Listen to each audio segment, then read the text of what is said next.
வரைபடத்தை கவனமாக படித்து கேட்கப்பட்ட கேள்விகளுக்கு பதிலளிக்கவும். என்ன கேட்டிருக்காங்க? கோல்ஃப் விளையாட்டை விட எத்தனை சதவீதம், கோல்ஃப் விளையாட்டை விட, அப்போ கோல்ஃப் தான் பேஸு, இதை விட எத்தனை சதவீதம் கூடுதலாக ஹாக்கிக்கு செலவிடப்படுகிறதுன்னு கேட்குறாங்கம்மா. இப்போ கோல்ஃப் விளையாட்டுக்கு ஃபஸ்ட்டு பாருங்கள், கோல்ஃப் விளையாட்டுக்கு எவ்வளோ செலவு பண்ணுறாங்க? 36 டிகிரி, பர்சன்டேஜ் கிடையாது, சரிங்களா? ஹாக்கி அடுத்து என்ன கேட்குறாங்க? ஹாக்கிக்கு தானே? எஸ், ஹாக்கிக்கு 63 டிகிரி. அப்போது எவ்வளோ டிகிரி அதிகமாக செலவு பண்ணுறாங்க? எஸ், 27 டிகிரி அதிகமாக செலவு பண்ணுறாங்க. கோல்ஃப் வந்து நமக்கு 36 டிகிரி தானே, அப்போ 36ல் 27 டிகிரி எத்தனை பர்சன்டேஜ் இன்ட்டு 100, அவ்வளோதான். 3 9 27, 4 9 36, 4ஆல் 100 கேன்சல் பண்ணிங்கன்னா 25 டைம், 25 × 3 பேருக்குன்னா எவ்வளோ ஆச்சு? 75%. Option D. இப்படி டேரெக்டாகவும் கால்குலேட் பண்ணலாம்.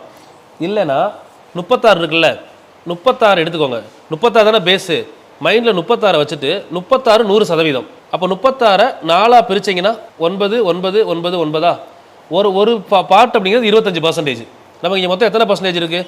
எத்தனை டிகிரி இருக்குது? 36 டிகிரி நமக்கு 100%னா எக்ஸ்ட்ரா இருக்கிறது எத்தனை டிகிரி? 27 தானே. அப்போ 3 9 சேர்ந்தா 27ஆ?